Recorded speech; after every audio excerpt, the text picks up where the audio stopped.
Hello everybody, my name is Kara, and today I'm here with my wrap-up for LatinxAthon and for Latinx Book Bingo and for a few other books I read in the last few weeks. I will link my TBR video down below because that has all of the info on the challenges and the hosts and everything about that. So the first one I finished was Love Poems by Pablo Neruda, and this was translated by Donald D. Walsh. This edition does have the English and the Spanish, so I was planning to read the Spanish side first and kind of check myself with the English side. Unfortunately, I really overestimated how much Spanish I remembered, so I think I do want to eventually try to read these again in Spanish, but I pretty much focused on the English part because I wanted to get as much out of the poetry as I could. I really enjoyed this. I think if I had read them a little slower or a little more spaced out, I may have enjoyed it even more, but that is obviously like completely on me. These are really lovely poems and I gave it around a 4.5 stars. Next I finished Certain Dark Things by Silvia Moreno Garcia, and this is kind of a, I don't know if it's post-apocalyptic, but it's an urban fantasy that's also like a vampire noir novel with like mystery and crime and things like that. It's a really interesting mix of genres and I really enjoyed this one. We follow two main characters, one of whom is a boy named Domingo who's living on the streets of Mexico City and he is a human, and then the other character is Atl and she is a vampire descended from the Aztecs. And these two kind of have to team up because Atl is on the run from people who killed her family and who she retaliated against, and there's all of these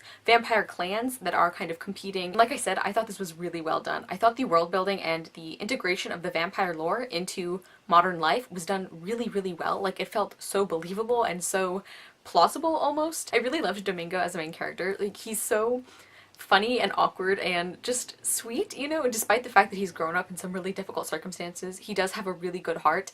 Atl I did like as well, but I think it took a little longer to get to know her. There was especially one part where I felt like her character development almost like backtracked a little bit in a way that wasn't quite explained by the plot, by like what happened in the story, but other than that I did enjoy her. And something that really stood out to me that I thought was really well done and really chilling was the complete disregard for human life in this book from a lot of the vampire characters, of course, but also from a lot of the human characters who had been around vampires for a long time or who just were not good people. Like, it was really horrifying and uncomfortable to see how easily they could kill someone or they could destroy something. Like, it was just really interesting, and again, it like made my skin crawl, but I think it was a well done area of the book. There were only a couple of things that I wasn't as much of a fan of in this book. One of them is completely my own fault, and that is I didn't realize that this was like kind of a film noir kind of takeoff. There was a lot more gore than I was expecting in this book, so that was not so much fun for me. And then another thing I didn't like was there's one character in particular who's really trying to get Atl back. He's one of the enemy vampire clans, and his pursuit of her was like uncomfortably sexual. Like, he specifically wanted to catch her and rape her. I think that's explicitly stated at one point, and I just felt like that was unnecessary. Like, I don't think we needed that to be convinced that he was a bad person. And there were also a few things about the ending that I didn't completely love. Like, I respect the author for doing them, but I was a little unsatisfied and I wish that could have been done maybe a little differently. But other than that, I thought this book was fantastic and I gave Certain Dark Things 4 stars. Next, I read a book that was not for either of the readathons, and that was Trial by Fire by Josephine Angelini. This is the first book in a trilogy, and I actually buddy read this with Lori from Lori and Thomas, and this book, I really, really didn't like this one. Basically, we follow this main character, Lily, who struggles a lot with chronic illness in our world, and then she one day gets transported to this kind of parallel universe where the parallel version of herself is kind of like the dictator of this world, and there's like this science, this like magic system that's based on science. We're just following Lily as she sort of figures out who to trust as she teams up with people who may be trying to take down her alternate self. So like I said, I really didn't like this. I didn't get much of a sense of Lily as a character. I really didn't like the characters in general. There's this really unnecessary love triangle that's not really a love triangle because you know who she's gonna pick the whole time. I really didn't like the love interest. What was his name? Rowan? He was super irritating. I thought the world building was like really sloppy. Like, on the surface, the magic system based on science, it kind of sounded like a cool idea, but the execution was just really lazy. And by the way, this is, it takes place in Salem, so there is some kind of like alternate history Salem witch trials, which again sounds interesting, but it really wasn't. And I don't buy into a lot of the character motivations, like especially Lillian's sister, Juliet. Like, I do not understand why she didn't speak up to her sister. Like, I understand that her sister's really powerful, but they clearly have a good relationship. Like, I don't know, maybe when your sister starts killing people, you should like say something about it. There's also like this really uncomfortable element of the magic itself where it got really, really weirdly sexual. A lot. Like, every time they had to use magic, they were like painting Lily's like naked body. There was no reason for the magic to be written that way, I think, and it was just really odd. There was this one incident that's sort of like a magical like brain version of assault, And the way it's written, it feels very similar to sexual assault. Like, it seems like that's the way we're supposed to take it, is like this is equivalent to rape almost. But then that's inconsistently handled, because later on Lily just kind of recovers from it and people stop asking her about it and she stops like thinking about it, and it just felt really weird. Like, I think if you're going to use an allegory like that, you should do it for a purpose and you should handle it well and it should be consistent, and this was none of those things. So I really didn't enjoy this. I gave it 2 stars. I will definitely not be continuing the series. Next, I finished another book that was not for the readathons, and that was Saints and Misfits by S.K. Ali. This is an own voices book about a Muslim teenager named Jana, and she is sexually assaulted by a very prominent person in her mosque. He's very well respected. He is seen as this very holy, very good person. So she feels like she can't say anything about it to people because nobody's going to believe her. And then in addition to all of that, she's dealing with a lot of family tension between her brother and between her parents, and she has a crush on a boy at school who is white and Christian. There's a lot going on in this book, and I really loved it. I really loved Jana so much. I really connected to her on a really deep level. She's one of those characters where on the surface we seem like very different, but a lot of the ways that she thought about the world and that she reacted to things and like some of her flaws and strengths I think are very similar to my own, and I really just connected to her. And I really loved some of the side characters as well, especially the female friendships and how well developed those were, and how we got to see that first impressions of people are not always true. And I just think this was a fantastic exploration of the way that people can abuse a position of power or a position of respect in order to take advantage of people, and especially of young girls. I think that was handled really well. There's of course a trigger warning for sexual assault for this book, and I also want to say that that incident, we see that incident, and it's not nearly as graphic as some portrayals of that I have read, but it was such a visceral experience that later on when Jenna would have encounters with this person again, or she would be thinking about it, I would actually feel my heart rate speed up because it was such an intense physical experience, and I think the author did a really good job of portraying that and of really communicating that terror and that helplessness to the reader. There were some places where the writing felt a little bit disjointed, but that eventually went away, and I just felt like everything else about this book was so well done that even though I had that small caveat, I still ended up giving Saints and Misfits a strong 5 out of 5 stars. Now we're getting back into the LatinxAthon and Latinx Book Bingo books I read, and the next one is Love, Sugar, Magic, A Dash of Trouble by Ana Mariano. So in this book we follow our main character Leonora, and her and her family run a bakery. Leo learns that this bakery is actually magical in nature in addition to selling the ordinary kind of baked goods, and she decides that of course she wants to be a part of it. She doesn't want to wait until she's old enough to help, and she wants to start doing magic now.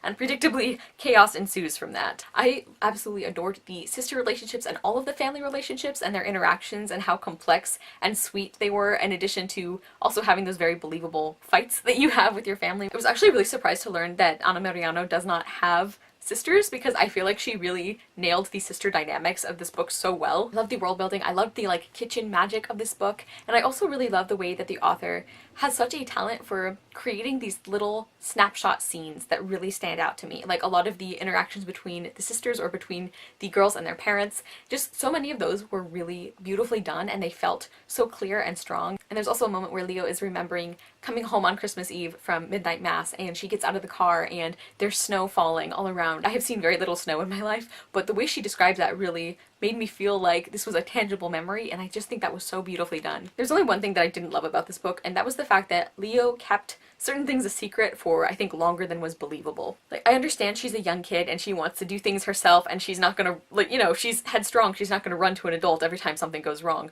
But we also see that Leo is a very intelligent girl, and she does seem to understand, like, the danger of what she's playing with, because this magic is not all, like, sugar and spice, you know, pun intended. Like, there are some darker things that can happen or go wrong if you don't know what you're doing, and I feel like Leo seemed to be understanding that, and then she still wouldn't go to anyone for help. I just felt like that went on a little too long to be believable, but I loved this book overall. I give it 4.5 stars, and I am definitely going to be reading the sequel. Next, I finished The Head of the Saint by Socorro Accioli, and the translation is by Daniel Hahn. This was for the prompt to read a book by a Latinx author that is not from a Spanish-speaking country. This book was originally written in Portuguese because the author is from Brazil. So this book is about a boy named Samuel, and when his mother dies, he goes on this trek to find his father because it was his mother's dying wish, and he ends up in this little town, and he's barely alive, he's starving, he's dying of thirst, and he finds sanctuary in this hollowed out statue of a saint. And he decides he's just gonna live there for a while until he can kind of get back on his feet, and then he's gonna leave. Because this one remaining family member completely rebuffed him, and he now has nowhere to go. And then he realizes that he can actually hear the prayers that people are saying to this saint. And he doesn't know why this is happening, nobody else can hear them. And because Samuel doesn't believe in this whole saint thing, he decides that he's going to make some money out of this. So he figures out ways to answer the people's prayers and wishes and give them what they want, and predictably that kind of spirals out of control. And along the way, this kind of turns into this story about this one small town and this community and this mystery of what happened in the past of this community that has made people think of it as cursed.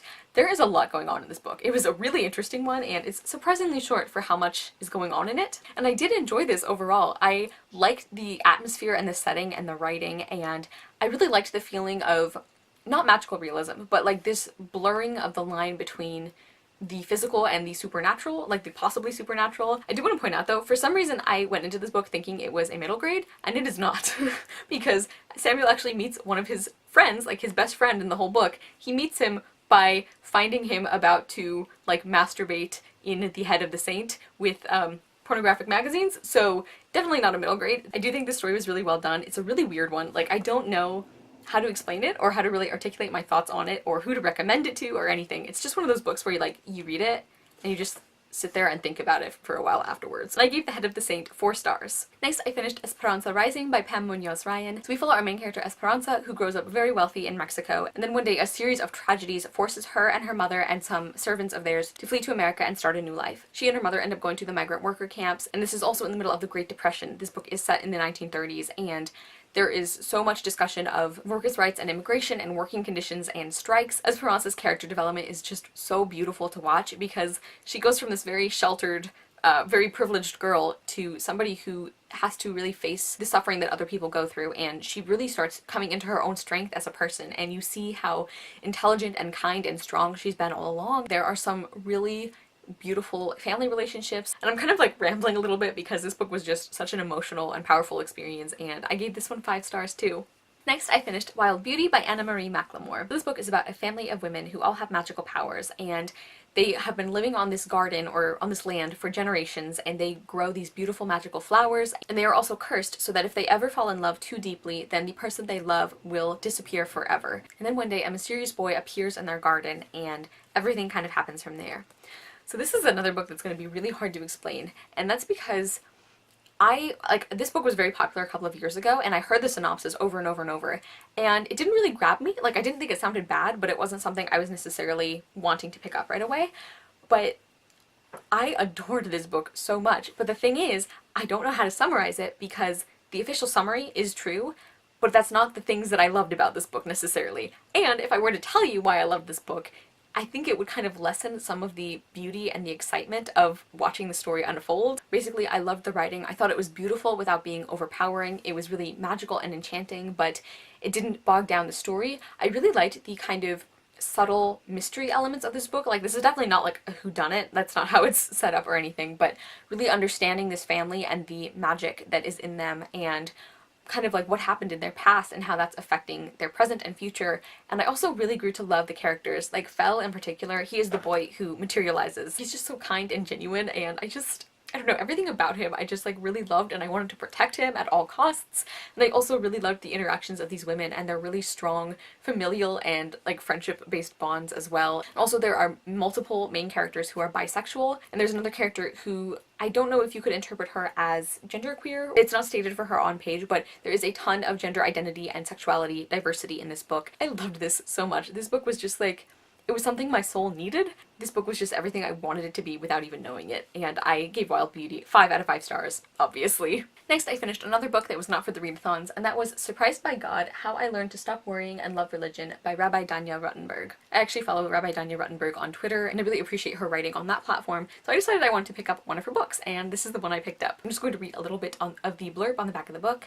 At 13, Danya Ruttenberg decided she was an atheist. As a young adult, she immersed herself in the rhinestone-bedazzled wonderland of late 1990s San Francisco, drinking smuggled absinthe with wealthy geeks and plotting the revolution with feminist zine makers. But she found herself yearning for something she would eventually call God. So that's kind of like the setup for this book. It's about Danya Ruttenberg's like life and journey and her spiritual practice, but there's also a lot in this book about the difficulty of having any kind of idea of something outside of yourself in today's world. Like, there's a lot of great things about our world of modern conveniences, but I think she does a really great job of showing how in some ways that makes it very difficult to find quiet and to find meaning, like, you know, whatever that means for you, whether that is religion or meditation or even just, you know, mindfulness in general, or whether that is just pursuing virtues or personality traits that our modern world makes it very difficult to hold on to. And also, like, this book is a spiritual memoir, but it's definitely not like preachy. Like, she's not trying to convert anyone to her particular way of thinking,